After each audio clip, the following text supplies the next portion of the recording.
మనకు ఈ నెల 17న అనగా జూలై 17న బుధవారం రోజున అత్యంత పవిత్రమైన తొలి ఏకాదశి. ఈ ఏకాదశి రోజున గుమ్మానికి ఈ ఆకులు కట్టండి చాలు. దరిద్రమైన బాధలు, కష్టాలు, అలాగే డబ్బు సమస్యలు, ఇలా రకరకాల ప్రతి ఒక్కరూ సమస్యలతో బాధపడుతూ ఉంటారు. చిన్నదో పెద్దదో ఏ సమస్య అయినా సమస్యే కాబట్టి ఇలా సమస్యల నుండి మనం తొందరగా బయటకు రావాలి అంటే ఈ తొలి ఏకాదశి రోజున, ఈ పవిత్రమైన రోజున ఖచ్చితంగా మీరు గుమ్మానికి ఈ ఆకులు కట్టండి చాలు.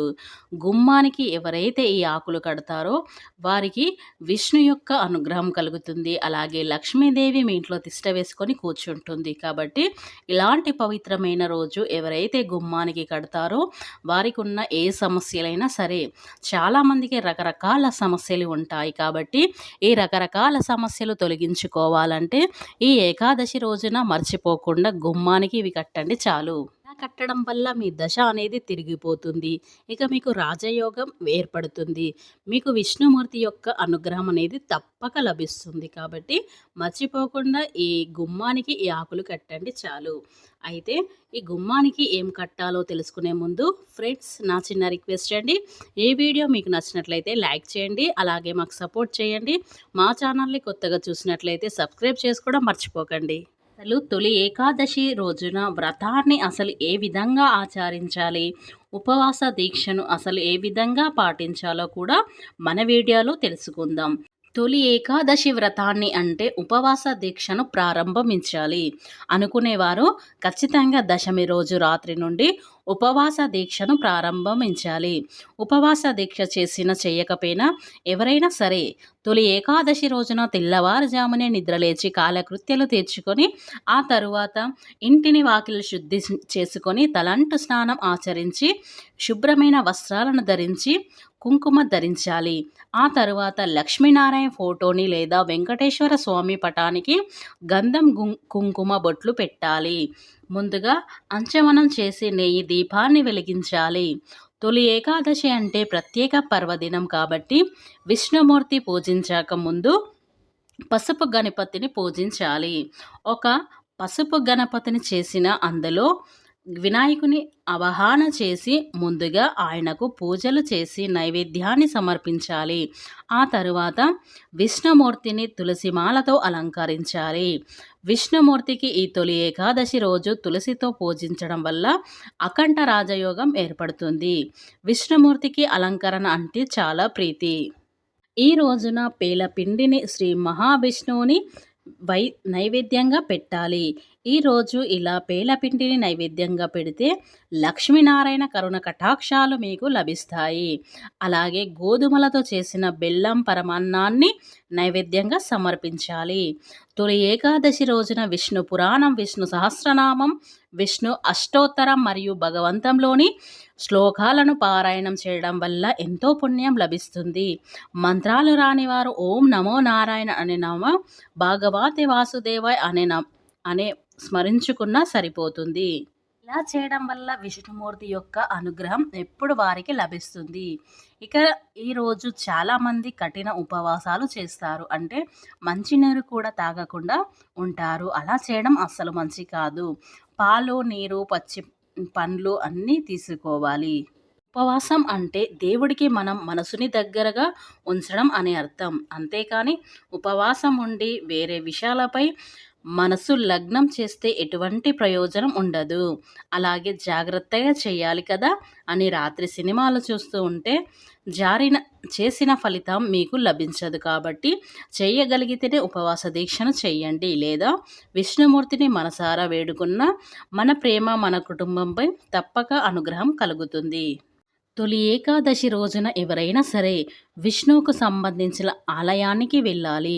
శ్రీరామచంద్రమూర్తి ఆలయంలో లేదా శ్రీకృష్ణ పరమాత్మ ఆలయం లేదా వెంకటేశ్వర స్వామి వారి ఆలయం లేదా ఇలా ఆలయానికి వెళ్ళి స్వామివారిని దర్శనం చేసుకోవాలి. ప్రత్యేకంగా ఆడవాళ్ళు తొలి ఏకాదశి రోజున ఈ విధంగా చేస్తే కుటుంబంలో అష్టైశ్వర్యాలు కలుగుతాయి. తొలి ఏకాదశి రోజున భార్యాభర్తలు, పిల్లలు విష్ణువుకు సంబంధమైన ఆలయానికి వెళ్ళి స్వస్తిక్ గుర్తును వెయ్యండి. ఇలా తొలి ఏకాదశి రోజున ఆడవాళ్ళు ఎవరైతే విష్ణుమూర్తికి సంబంధించిన ఆలయానికి వెళ్ళి రంగులతో స్వస్తిక్ గుర్తులను ముగ్గులు ఆలయంలో వేస్తారు. వాళ్ళ ఇంట్లో అందరికీ ఐశ్వర్యాలు కలుగుతాయి. తొందరలోనే మీరు ధనవంతులు అయ్యే అవకాశం ఉంటుంది. ఈ తొలి ఏకాదశి పర్వదినం రోజున గోపూజ చేస్తే అద్భుతమైన ఫలితాలు కలుగుతాయి. ఇలాంటి పవిత్రమైన రోజున గుమ్మానికి ఏం కడితే మనకున్న సమస్యలు తొలగించుకోవచ్చో ఇప్పుడు తెలుసుకుంటాం. గుమ్మం అంటేనే ప్రధానమైన గుమ్మం. ఇలాంటి గుమ్మానికి ప్రతిరోజు అందరూ కూడా పసుపు కుంకుమలు పూలతో అలంకరిస్తూ ఉంటాము. ఎందుకంటే గుమ్మం నుండే మనకు లక్ష్మీదేవి ఆహ్వానిస్తుంది. ఎక్కడైతే శుచి శుభ్రత ఉంటుందో అక్కడ లక్ష్మీదేవి తిష్ట వేసుకొని కూర్చుంటుంది అని మనం శుభ్రంగా శుచి శుభ్రత లేని ఇండ్లల్లో లక్ష్మీదేవి ఒక్క క్షణం కూడా ఉండదు. కాబట్టి లక్ష్మీదేవికి శుచి శుభ్రత అంటే చాలా ఇష్టం. కాబట్టి తొలి ఏకాదశి రోజున ఎవరైతే ఖచ్చితంగా ఈ ఆకులను కట్టండి.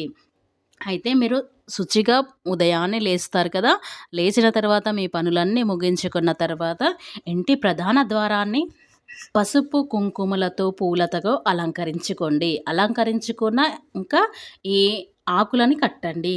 ఈ ఆకులు ఏంటంటే తమలపాకులను తీసుకోండి. 11 తమలపాకులైనా లేదా 21 తమలపాకులైనా మీ ఇంటి ప్రధాన ద్వారం ముందు ఈ తమలపాకులను ఏం చేయాలి అంటే శుభ్రంగా కడిగి వాటికి గంధం బొట్లు పెట్టండి. మీరు ఎన్ని ఆకులు తీసుకుంటున్నారో అన్నిటికీ 11 అయితే 11 వాటికి లేదా 21 అయితే 21 ఆకులకు గంధం బొట్లు పెట్టాలి. మనం దేవుళ్ళకు బొట్లు ఎలా పెడతామో అలా గంధం బొట్టు పెట్టండి. ఇలా పెట్టిన తర్వాత ఒక దారం సహాయంతో దానికి కుచ్చండి. ఇలా కుచ్చిన తర్వాత మీ గుమ్మానికి కట్టండి. ఎవరైతే తొలి ఏకాదశి రోజున ఈ ఆకులు కడతారో వారికి ఉన్న కష్టాలు బాధలు అన్నీ తొలగిపోతాయి. ప్రతి ఒక్కరు చాలా సమస్యలతో బాధపడుతూ ఉంటారు. కాబట్టి ఇలాంటి సమస్యలన్నీ తొలగించుకోవాలంటే తొలి ఏకాదశి రోజున ఇలా గుమ్మానికి ఈ ఆకులు ఎవరు కడతారో వారికి ఉన్న కష్టాలు బాధలు అన్నీ తొలగిపోతాయి. కాబట్టి మీరు తొలి ఏకాదశి రోజున ఉదయాన్నే ఈ ఆకులు తెచ్చుకొని శుభ్రంగా కడిగి ఇలా బొట్లు పెట్టుకున్న తర్వాత గుమ్మాన్ని ఇలా అలంకరించుకోండి. ఇలా అలంకరించుకున్న తర్వాత ఆకులని ఎప్పుడు పడేయాలి అంటే 9 రోజుల తర్వాత ఆకులని ఇంట్లో నుండి అంటే ఇంటి ప్రధాన ద్వారం నుండి తీసేసి ఎక్కడైనా పిచ్చి చెట్టు మొదట్లో పడేయండి. ఇలా ఎవరైతే చేస్తారో వారికి లక్ష్మీదేవి యొక్క అనుగ్రహం అలాగే విష్ణుమూర్తి యొక్క అనుగ్రహం లభిస్తుంది. ఇక మీకు తరతరాల తరగని ఐశ్వర్యం మీకు లభిస్తుంది. మీకున్న కష్టాలు బాధలు అన్నీ తొలగిపోతాయి. కాబట్టి ఇలా మేము చెప్పిన విధంగా మీరు ఈ పరిహారం చేసుకుంటే మీరు కష్టాల నుంచి సులభంగా బయటపడతారు. కాబట్టి మర్చిపోకుండా ఇలా తొలి ఏకాదశి రోజున ఈ ఆకులు కట్టండి. 11 లేదా 21 మాత్రమే కట్టండి. అంతకంటే ఎక్కువ కానీ అంతకంటే తక్కువ కానీ కట్టకండి.